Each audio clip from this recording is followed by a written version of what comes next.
یا اللہ ہمیں حضرت عمر جیسا کوئی حکمران دے دے، حضرت سعید بن عامر جیسا کوئی گورنر عطا کر دے جو تیرے نبی کی امت کے درد سنے، دکھڑے سنے۔ کوئی ایسا حکمران عطا کر دے جو جگہ جگہ یہ اعلان کرے کہ میری حکمرانی میں اگر کوئی پیاسا کتا بھی مر گیا تو اس کا بھی مجھے حساب دینا ہوگا۔ اور میرے کریم رب کوئی ایسا حکمران عطا کر دے،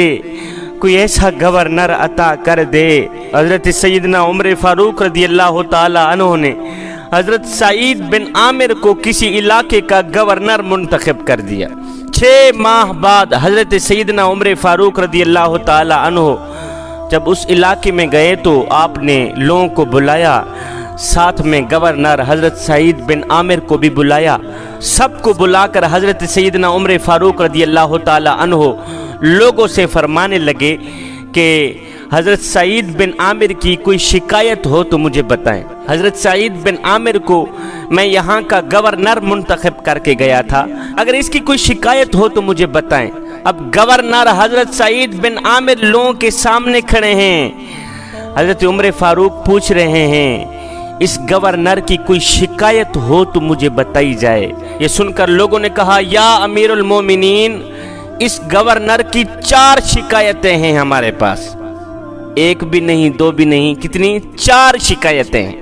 ان میں سے پہلی شکایت یہ ہے کہ جب یہ نئے آئے تھے تو فجر کی نماز پڑھنے کے بعد آپ مسجد میں بیٹھ جاتے تھے اور لوگوں کے مسائل سنا کرتے تھے۔ کچھ وقت گزرنے کے بعد حال یہ ہے کہ اب آپ نماز پڑھ کے گھر چلے جاتے ہیں اور 7-8 بجے واپس آ کر ہمارے مسائل سنتے ہیں۔ پہلی شکایت تو یہ ہے، جب نئے آئے تھے تو فجر کی نماز پڑھنے کے بعد وہیں بیٹھ جاتے تھے، لوگوں کے مسائل سنتے تھے۔ وقت گزرنے کے بعد اب کا حال یہ ہے کہ قبلہ گورنر صاحب فجر کی نماز پڑھنے کے بعد گھر چلے جاتے ہیں، 7-8 بجے واپس آ کر ہمارے مسائل سنتے ہیں، تب تک ہم انتظار میں رہتے ہیں۔ کہا یا امیر المومنین، دوسری شکایت یہ ہے کہ ہمارے گورنر صاحب صرف دن کو ہی ملاقات کرتے ہیں، رات کو تو اپنا چہرہ ہی نہیں دکھاتے، رات کو تو ملتے ہی نہیں ہیں، رات کو تو کسی کی بات ہی نہیں سنتے، صرف دن کو ہی ملاقات کرتے ہیں۔ لہٰذا ہمیں کوئی ایسا گورنر دیں جو رات کو بھی ہماری بات سنے، رات کو بھی ہمارے مسئلے حل کرے۔ تیسری شکایت یہ ہے کہ ہمارے گورنر صاحب نے ہفتے میں 1 دن مقرر کر رکھا ہے، اس دن تو یہ کسی سے بھی نہیں ملتے، اس دن تو یہ کسی سے بات ہی نہیں کرتے، کسی سے ملاقات ہی نہیں کرتے۔ لہٰذا ہمیں کوئی ایسا گورنر دیں جو 24 گھنٹے ہمارے مسئلے سنے۔ ہمارے گورنر صاحب نے ہفتے میں 1 دن مقرر کر رکھا ہے قبلہ، اس دن تو یہ اپنا چہرہ دکھاتے ہی نہیں، کسی کی بات سنتے ہی نہیں، کسی سے ملاقات کرتے ہی نہیں۔ اور چوتھی شکایت یہ ہے کہ ہمارے گورنر کبھی کبھی روتے ہیں تو اتنے روتے ہیں کہ بے ہوش ہو جاتے ہیں۔ یا امیر المومنین، آپ نے تو ہمیں کوئی دیوانہ بندہ دے دیا ہے، اور کوئی دیوانہ بندہ گورنر بنا دیا ہے، کوئی ہوش والا بنائیں۔ یہ کبھی کبھی روتے ہیں، بے ہوش ہو جاتے ہیں، پھر ہمیں انہیں اٹھانا پڑتا ہے، انہیں پانی پلانا پڑتا ہے، انہیں ہوش میں لے آنا پڑتا ہے۔ یا امیر المومنین، کوئی ایسا بندہ دیں جو ہوش و حواس والا ہو۔ یا امیر المومنین، بس یہی 4 شکایتیں ہیں ہمارے گورنر میں، کوئی ایسا گورنر عطا کریں جن میں یہ شکایتیں نہ ہوں۔ اب لوگوں کے سامنے، عوام کے سامنے حضرت سیدنا عمر فاروق رضی اللہ تعالی عنہ نے فرمایا، گورنر صاحب اے سعید بن عامر، کیا لوگوں نے ٹھیک کہا ہے؟ کیا لوگوں نے آپ کے بارے میں یہ شکایتیں ٹھیک کی ہیں؟ گورنر نے کہا جی حضور، لوگوں نے ٹھیک کہا ہے، حضور لوگوں نے ٹھیک ہی کہا ہے، میں نے تو پہلے ہی آپ کو کہا تھا کہ میں اس چیز کے قابل نہیں ہوں، آپ نے تو زبردستی ہی مجھے گورنر بنا دیا۔ سیدنا عمر فاروق رضی اللہ تعالی عنہ نے فرمایا، سعید اب آپ سرکاری نمائندے ہو، سوالوں کے جوابات تو دینے پڑیں گے، اب ان سوالوں کے جواب تو دینے ہی ہوں گے، آپ سرکاری نمائندے ہیں۔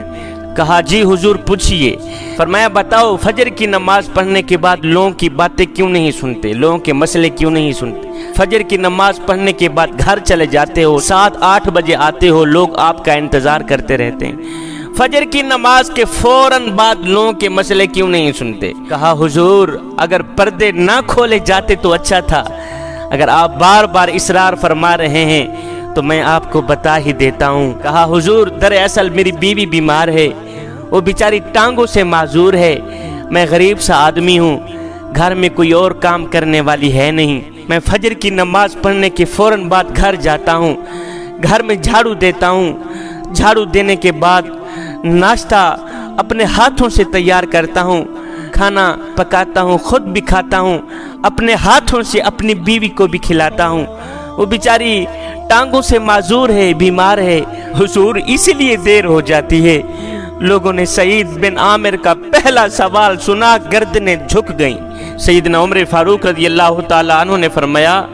اچھا پھر بتاؤ، دن کو ملتے ہو رات کو کیوں نہیں ملتے، رات کو کہاں چھپ جاتے ہو؟ کہا حضور دن کو ان لوگوں کے دکھڑے سنتا ہوں، رات کو گھر میں مصلی بچھا کے اپنے کریم رب کو یہ دکھڑے سناتا ہوں۔ حضور دن کو ان کے دکھڑے سنتا ہوں، ان کے درد سنتا ہوں، ان کی فریادیں سنتا ہوں، جب رات کا وقت آتا ہے تو گھر میں مصلی بچھا لیتا ہوں، یہ سب دکھڑے یہ سب درد اپنے کریم رب کو سناتا ہوں، اس لیے رات کو ان کے ساتھ ملاقات نہیں کر پاتا۔ یہ سننے کے بعد حضرت سیدنا عمر فاروق رضی اللہ تعالیٰ عنہ کی آنکھیں چھم چھم برسنے لگ گئیں۔ آپ نے فرمایا اچھا پھر بتاؤ کہ ہفتے میں آپ نے ایک دن مقرر کر رکھا ہے، اس دن آپ ملتے ہی نہیں، کیا وجہ ہے؟ تو یہ سن کر حضرت سعید بن عامر رو پڑے، رو کر کہنے لگے حضور اس کی وجہ یہ ہے کہ میرے پاس ایک ہی جوڑا ہے، میرے پاس ایک ہی لباس ہے، ہفتے میں ایک دن میں کپڑے دھوتا ہوں، ان کو خشک کرنے کے لیے باہر دھوپ میں رکھ دیتا ہوں، جب اپنے کپڑے دھو کے ان کو خشک کرنے کے لیے باہر رکھتا ہوں تو حضور مجھے بیوی کے کپڑے پہننے پڑ جاتے ہیں، میں اپنی زوجہ کا کپڑا پہن کے دن گزارتا ہوں، حضور کسی عورت کے کپڑے پہن کر باہر آتے ہوئے مجھے خود کو بھی شرم آتی ہے، بس یہی وجہ ہے کہ میں غریب سا آدمی ہوں، ایک ہی سوٹ ہے میرا، اور جب اسے دھونے کی باری آتی ہے تو میں یہ اتارتا ہوں، اپنی بیوی کے کپڑے پہن لیتا ہوں، بس یہی وجہ ہے حضور۔ یہ سننے کے بعد لوگوں کے کلیجے پھٹ گئے، کہا بس کریں، چوتھے سوال کا جواب نہ دیں، کہیں ہمارا جگرا پھٹ بھی نہ جائے۔ آخری سوال کا جواب حضرت سیدنا عمر فاروق نے پوچھا، فرمایا بتاؤ کبھی کبھی روتے ہو، بے ہوش کیوں ہو جاتے ہو؟ کہنے لگے حضور میری عمر 40 سال کی تھی جب میں نے کلمہ پڑھا تھا، 40 سال مجھ سے بڑے بڑے گناہ ہوئے، مجھ سے بڑی بڑی غلطیاں ہوئیں، حضور جب وہ 40 سال کی خطائیں یاد آتی ہیں، جب وہ 40 سال کے کالے کارنامے مجھے یاد آتے ہیں، جب وہ 40 سال کی غلطیاں یاد آتی ہیں تو خیال آتا ہے کہ کہیں قیامت والے دن اگر رب نے مجھ سے پوچھ گچھ کر بھی لی، اگر اللہ نے مجھ سے کچھ پوچھ لیا، میں تو ایک پل کا بھی حساب نہیں دے سکوں گا۔ حضور جب وہ غفلت میں گزرے 40 سال مجھے یاد آتے ہیں تو منہ سے نوالا نکل پڑتا ہے، جب وہ 40 سال مجھے یاد آتے ہیں حضور میں روتا ہوں تو بے ہوش ہو جاتا ہوں۔ اب لوگ بھی رو رہے تھے، حضرت سیدنا عمر فاروق بھی رو رہے تھے۔ اس کے بعد حضرت سیدنا عمر فاروق رضی اللہ تعالی عنہ نے گورنر حضرت سعید بن عامر کا ہاتھ پکڑا، بلند کیا، فرمانے لگے یا اللہ میرے نبی کی امت کو اس طرح کے کچھ اور بھی گورنر عطا کر، اللہ اکبر، کچھ اور بھی گورنر دے دے، ہے میں دعا کرتا ہوں او میرے کریم رب، حضرت عمر فاروق جیسا حکمران، سعید بن عامر جیسا گورنر ہمیں عطا کر دے، ہمیں بھی عطا کر دے، جو تیرے نبی کی امت کے دکھڑے سنیں، درد سنیں، ان کے دردوں کو اپنے درد سمجھیں،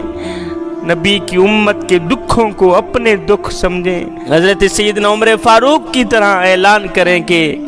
اگر میری حکمرانی میں کوئی پیاسا کتا بھی مر گیا تو اس کا بھی عمر کو حساب دینا پڑے گا۔ سیدنا عمر فاروق رضی اللہ تعالی عنہ رات کے دوسرے پہر، رات کی تنہائیوں میں مدینے کی گلیوں میں گشت کیا کرتے تھے کہ کہیں کوئی پیاسا نہ سو جائے، کوئی بھوکا نہ سو جائے۔ اے بندے تیری گلی میں اگر کوئی شیعہ رہتا ہے، وہابی رہتا ہے، دیوبندی رہتا ہے یا کوئی غیر مسلم رہتا ہے، اس کا حساب وہ خود دے گا، لیکن اگر روٹی نہ ملنے کی وجہ سے رات کو بھوکا سو گیا، اے بندے اس کا حساب تجھے دینا پڑے گا۔